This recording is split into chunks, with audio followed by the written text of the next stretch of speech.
Hey guys, it is Aoife from Fred Weasley Died Laughing, and I'm here with another September weekly wrap up.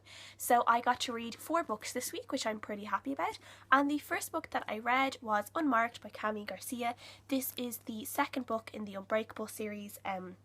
So in the first book, Unbreakable, Kennedy, a girl called Kennedy, she is 16, 17 years old I think. Her mother dies from this strange accident, and then she kind of ends up realizing that she is part of her kind of family, is part of something called the Legion, which is where they kind of rid the world of demons and protect normal human beings from demons that have plagued the earth and are going to try and hurt other human beings.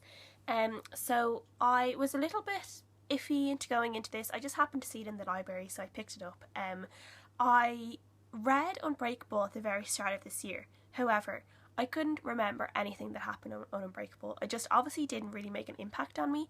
I remember that I hadn't really been too impressed by it. I thought it was okay. I didn't think it was brilliant.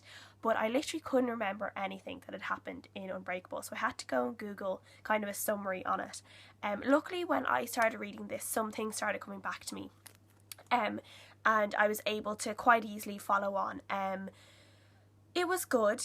It wasn't great, which I wasn't really expecting it to be great because I hadn't really enjoyed the first book, but it was really quick read. I read it in like a day basically. If I was to add up all my reading time, it'd be more or less a day, a few sittings basically. So really easy to fly through. There's something that is like kind of the prologue of this book, and I actually think that it would have been better without that prologue, because that prologue kind of tells you what happens near the end of the book, and it's kind of this big deal. And I think it actually would have been better if it hadn't have been in it, and then the thing that actually happened would have had a lot more shock factor. So I did think it actually took away a lot from what happened, kind of one of the main plots of the book. Also, there was a relationship in the very end that had been building up in the whole of the first book. The kind of, there was a kiss or whatever at the end of the first book, and then the relationship kind of carries on a little bit in this book. But it seemed to go from 0 to 100 like really quickly. Like it was kind of they liked each other and they'd kissed and all that was okay, and then suddenly they were like completely like all over each other in this book. And I don't know, it just seems strange. It just didn't. Maybe it's because it's been a while. It's been, almost like 9 months since I'd read the first book, and I needed to get back into grip with the characters, but it just didn't seem to fit perfectly for me.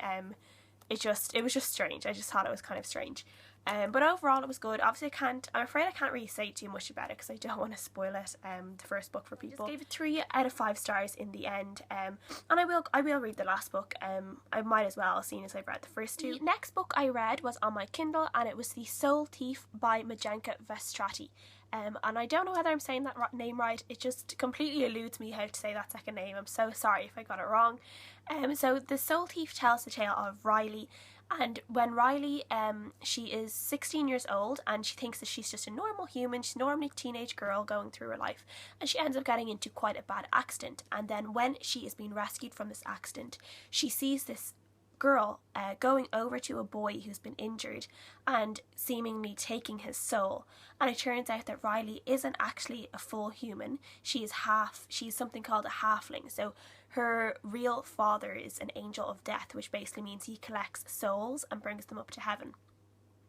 And suddenly Riley is kind of thrown into this world. She's told that she suddenly has to begin training as an angel of death. She has to learn how to, control some of her powers that she suddenly has now that she is a halfling. Her powers have been unlocked because they had been tampered with slightly when she was a baby, so she wasn't really projecting them, and now she is, and she has to learn how to control them, and she has to learn how to be able to collect souls and bring them up to heaven.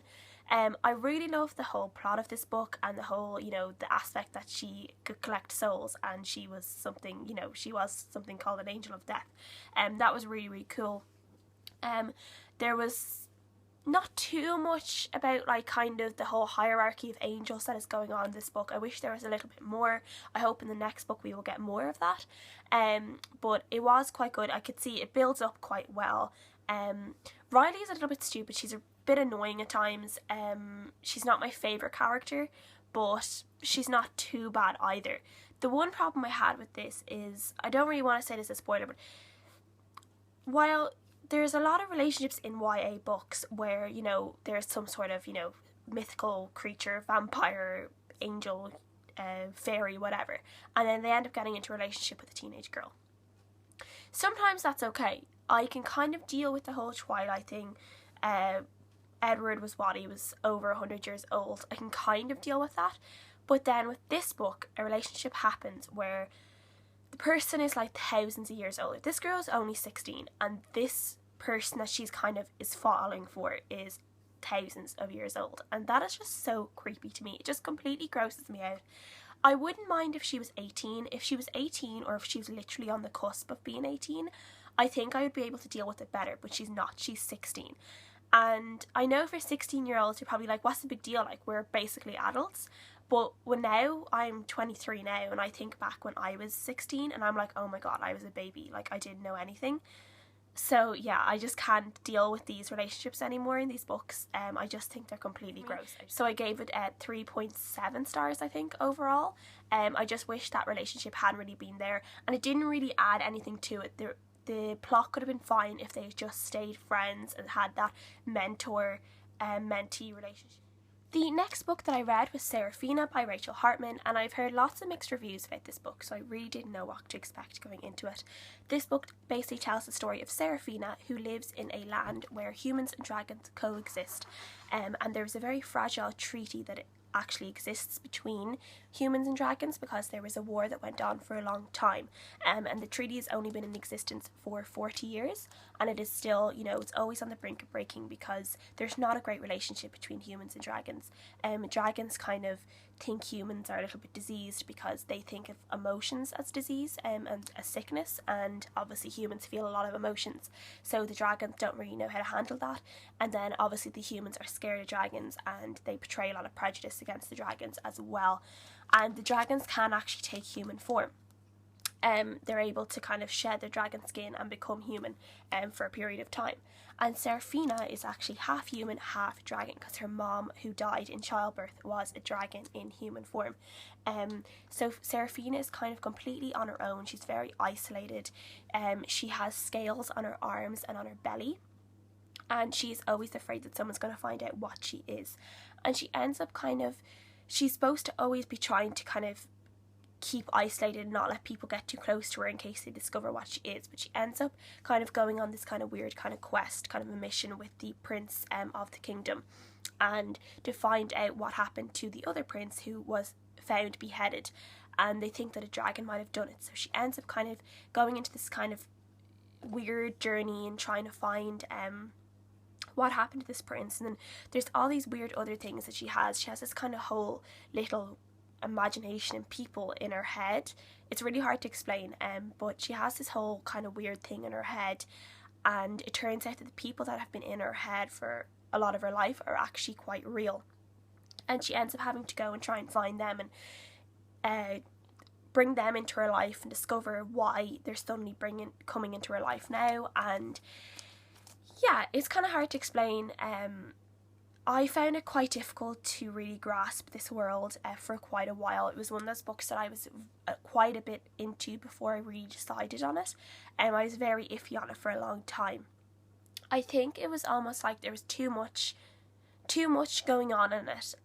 There was no kind of explanation at the start of the book about this world, about the treaty, about, kind of, a long time ago, this happened and this happened and this happened. There was nothing like that to kind of give the reader kind of a ground to stand on while they went into this world. It was kind of more that we were thrown into Seraphina's world, and through her kind of conversations and some of her thoughts, we kind of gradually got to grips about what was happening and what had happened between the humans and dragons. So I kind of wish there was more of a kind of summary at the start of it to let us know, and I think that would have helped a little bit in my confusion that I had with the whole world and with the whole land. And I would have really enjoyed a map in this book as well. There was no maps or anything. I think a map would have really, really helped with how the land was, how maybe just the town was, and maybe where the dragons were, where the dragon city was compared to where the human city was, and things like that. I would have really, really enjoyed it. So overall, I wasn't completely mad about it. I gave it 3 stars out of 5. because I just didn't like it too much to give it 4 stars, so I ended up giving it 3 stars. And the last book I read this week I really enjoyed, and it was From a Distant Star by Karen McQuestion. I got this from NetGalley, so big thank you to NetGalley and the publishers for letting me read this. I just really enjoyed this book. This book is basically about a girl called Emma whose boyfriend Lucas is dying of cancer, and he's literally like on his deathbed. He's in a coma. His body is shutting down, and an alien crash lands in the back garden and ends up taking over Lucas's body and ends up being able to make him better. But Emma realises that Lucas isn't really Lucas, and she soon realises that this alien, who they call Scout, is in Lucas's body, and they want to go and try and find a way to Scout to contact his home planet so he can go home, and then Emma can get Lucas back. And I just really enjoyed this book. I kind of describe it as E.T. meets YA, basically. If E.T. met young adult, this is what it would be. And it was just quite good. I thought we get a very good feel on all the characters, even Lucas, because Emma's always thinking about Lucas and different things Lucas did. So even though the real Lucas isn't really in play in this book, we do get a sense of what kind of person he was because of Emma's memories. And then as well, even Lucas's mum, who I didn't really like at all. She wasn't a really nice person because she wasn't very nice towards Emma. There was a great kind of, the writing really portrayed that we weren't supposed to like her, and we were probably supposed to feel very fed up with her. And then, yeah, it was quite fast paced. I read it very quickly. I really enjoyed it. And the only problem I had with it was that Emma seemed to have like no friends whatsoever. Even before she was with Lucas, it seemed that she had no friends, and it was like Lucas had become her whole world, which is fine in contrast to the fact that he did have cancer. I kind of get a girl completely forgetting about the rest of her world because the boy she loves is dying, but it seemed that even before that she had no friends. She mentions like other friends twice in the whole book, and one of those times was when she was remembering when she was younger and 2 friends stopped being her friends for like whatever reason. And then another bit was where she was just saying that she used her phone to update, to, follow updates from her friends. But there was never any mention of any particular friends. No names were mentioned. There wasn't a best friend. And I just thought that was a really sad thing. And I don't think it's a great thing to portray in a young adult book, especially of younger readers. I don't think it's okay to say, well, it's okay to make a boy your whole world. Because when that boy leaves, if he decides to leave, then the girl is left with nothing. And vice versa, if a boy made a girl his whole world, if she left, he's left with nothing. And I don't think it's a great thing to portray to teenagers. Because, we all learn it the hard way at some point that, heartbreak tends to leave you feeling very isolated and very alone. And friends are the people that kind of can drag you out of that. So I think it's a very important point to always have people in a relationship have their own individual lives as well, and they're not just part of a relationship. So I wish Emma did have more friends in this. It was the only big problem I had with it, but overall it didn't detract from my enjoyment of the book. It was just something that niggled at me a little bit, but I did give the book 5 out of 5 stars overall, because overall I really loved it. I really enjoyed it, and I would just love a novella. I would really love a novella about Scout the alien. I think that would be a really nice kind of little read. If it was on like 60 pages or something, I'd really love something like that. So that is all I read this week. Let me know what you guys read, or if you read any of the books that I have read and what you think about them as well. And I will see you guys again. So thank you for watching. Bye!